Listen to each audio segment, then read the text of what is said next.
other country when it comes to testing. Yes. Why does that matter? Why is this a global competition to you if every day Americans are still losing their lives and we're still seeing more cases every day? Well, they're losing their lives everywhere in the world. And maybe that's a question you should ask China. Don't ask me, ask China that question, okay? When you ask them that question, you may get a very unusual answer. Yes, behind Donald you, Trump. please. And I gotta be honest, I don't entirely believe that he asked the woman the question because she's Asian. Donald Trump would have asked pretty much anybody this question, saying, you need to ask China. His messaging at this point is basically to blame China. He's been doing this for the past several weeks, if not month or more. Basically, his argument is that China didn't give him the necessary information for him to prepare adequately for the virus, in which case he wants to put all of these deaths and all of these people who are injured at the doorstep of China, while simultaneously opening up the economy. Meaning Donald Trump wants to open up the economy. He's functioning in the interest of his class, and from the standpoint of the economy, Donald Trump was living on the economy. Meaning one of his big touchstones was, look how great the economy is, look how great the economy is. And now that has hit the skids with 33 million people out of a job. Not to mention the 83,000 people that are dead and the 1 million, 1.3 million that are infected with the illness. You have to somehow absolve yourself of blame. And the way Donald Trump is trying to absolve himself of blame as he opens the economy, because he knows that there's going to be a large loss of life as he does so. The estimates were revised upwards, almost basically doubled, because of the pattern or the plan that Donald Trump had in regards to opening the economy. I showed you some of the other hotspots that were in the various heartlines. In one case, 650%. I forget the state. I believe it was Kentucky, if I'm not mistaken. But in other states, 72%, 60%. I mean, these numbers where this virus is jumping is not just coastal areas. It is also in areas that is part of Donald Trump's main contingent and his base. You got to explain that. And the way that Donald Trump is trying to explain that in order to get the economy up and running, China. The Trump administration has started to blame China. Joe Biden has taken the tact of basically tying Trump to the country that Trump is blaming for all of the failures and the sins that have taken place in America. This is basically Russiagate 2.0 with the substitution of China for the starring role as opposed to Russia. I'm going to show you these campaign ads. These ads, I can't believe that these are the two candidates that are running for president. Welcome to the soapbox.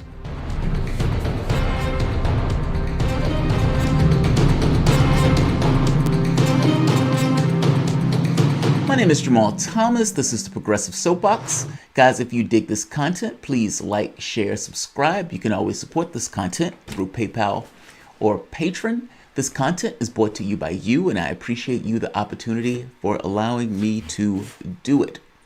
Just to make a very basic point on what we knew and when we knew it. That's always important to know, right? To set a timeline. We knew that China has started, basically in Wuhan, that there was COVID-19, basically a virus. We saw China lock down the entirety of that city. That city is larger than New York City, and they shut it all down. If that didn't get across the level of severity, I don't know what would. Oh, beyond us being able to see what was taking place just with our own eyes, Washington Post. A number of CDC staff members are regularly detailed to work at the World Health Organization in Geneva as part of the rotation that has operated for years. Senior Trump-appointed health officials also consulted regularly at the highest levels with the World Health Organization as the crisis unfolded, the officials said. The organization was monitoring China. Our people who were working there were relaying that information back to us in real time, meaning the notion that Trump didn't know is farcical. It's making it up. Here's the catch, and I'm going to show you the videos. The reason that they're criticizing China is because, from the standpoint, Biden is basically being opportunistically xenophobic. Opportunistically xenophobic. Basically, he understands, he can see the polling. 3/4 of the American public basically blames China for the havoc in the United States. Yes, they also blame Donald Trump, which is why Donald Trump poll numbers have been tanking. But, and I mean, just a recent poll from Reuters just came out. Again, same trend. Trump polls tanking. That has a lot to do with the handling of the virus. So despite the fact that they say China is responsible to the tune of 3/4, they also blame Trump.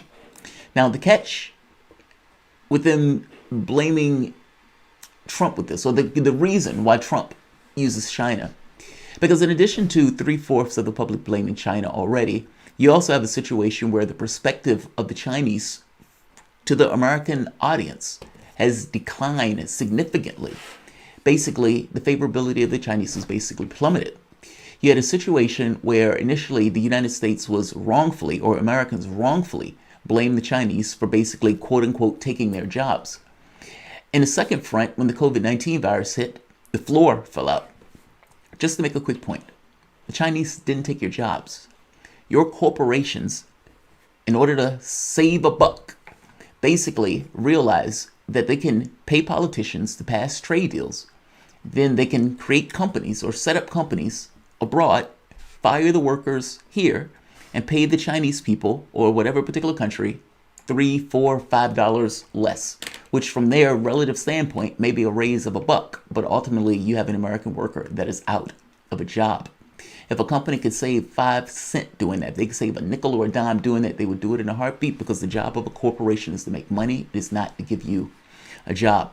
The point I'm trying to make here is it's not the Chinese responsibility in the case to make sure or to preserve your jobs. Your corporations gave those jobs over to China in order to save a buck. Your political leaders passed trade deals that allowed them to import those items back into the country for basically no tariffs. So I hope you understand what I mean. This isn't an issue for China. This is an issue of your own country. Let's look at the attack ads that Joe Biden, Donald Trump have released. So let's look at Biden's ad first. Early January, Donald Trump is first warned of the virus. He ignores it. We have it totally under control. It's going to be just fine. Defends the Chinese government instead. January 30th, Trump's own cabinet secretary warns of a pandemic, raising concerns that the Chinese government isn't being transparent. Trump calls him an alarmist. We think we have it very well under control. We're working very closely with China and other countries, and we think it's going to have a very good ending for us. The next day, the Dow plummets 600 points. Desperate to protect the stock market from sliding further, Trump continues to deny the threat and praise the Chinese government. We're doing great in our country. China, I spoke with President Xi, and they're working very, very hard, and I think it's going to all work out fine. Looks like by April, in theory, when it gets a little warmer, it miraculously goes away. But global cases more than double, spreading to over 24 countries. February 25th. None of that on China was necessary. None of what he said about China was necessary. Joe Biden could have made every argument that Joe Biden made here, just attacking Trump on his own incompetence in regards to the number of people that were dying, the number of people that were getting sick, Donald Trump's comments. But from the standpoint of bringing China into the mix, China doesn't really have anything to do with this.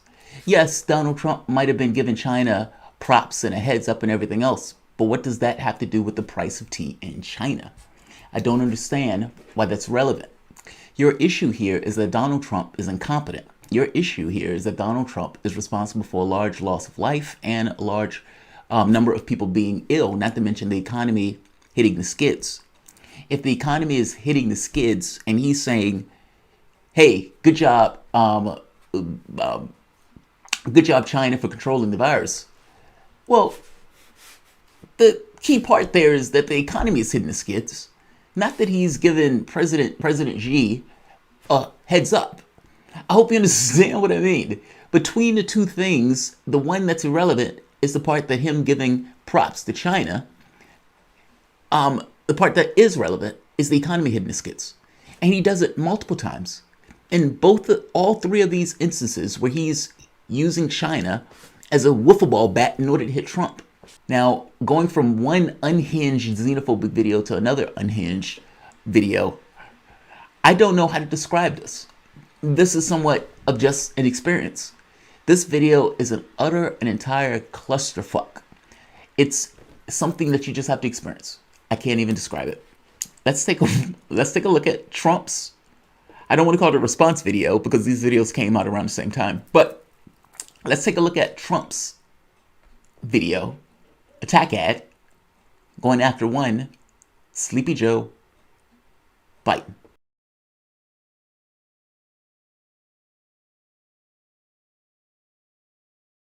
Ready to go? This is a crisis.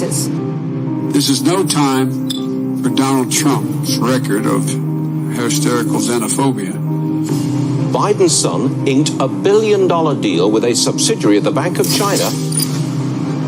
China is going to eat our lunch? Come on, man. They're not bad folks.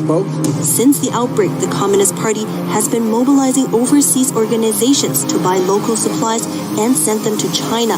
It is in our self-interest that China continue to prosper. What a beautiful history we wrote together.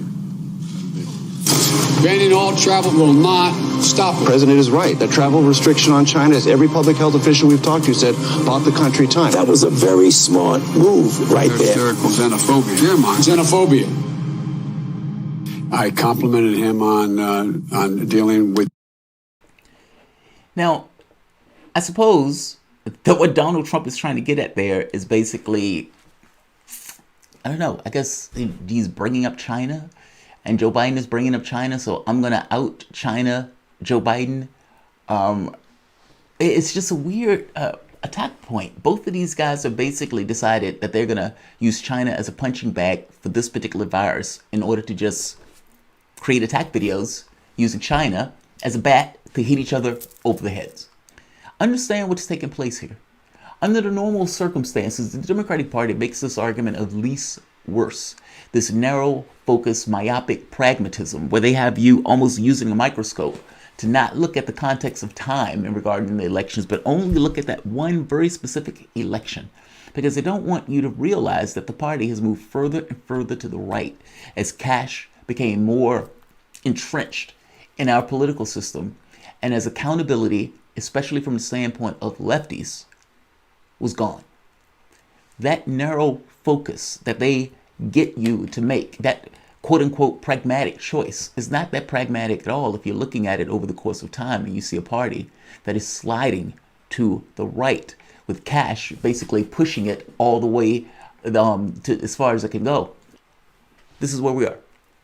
Here's the catch though.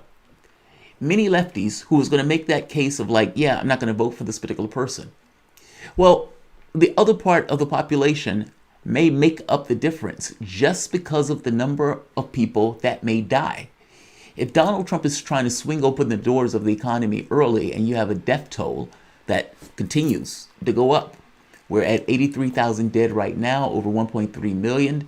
If that number continues to skyrocket, as it's expected to do, especially going into August, it's not really going to matter.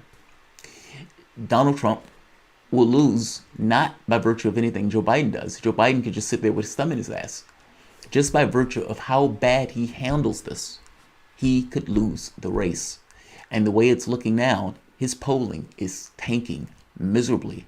The elderly demographic, the white Protestants, the white evangelicals, women, people overall, Trump is taking a hit for the way he's handling this. The majority of the public wants to keep the economy closed because they're concerned with getting up. Trump wants to open it up. By virtue of the policy being diametrically opposed to what the main public wants, he takes a hit, especially as the number of people who die start to increase. I'm going to end this here because I have one more story I want to do before I close out for the night. Like, share, and of course, subscribe.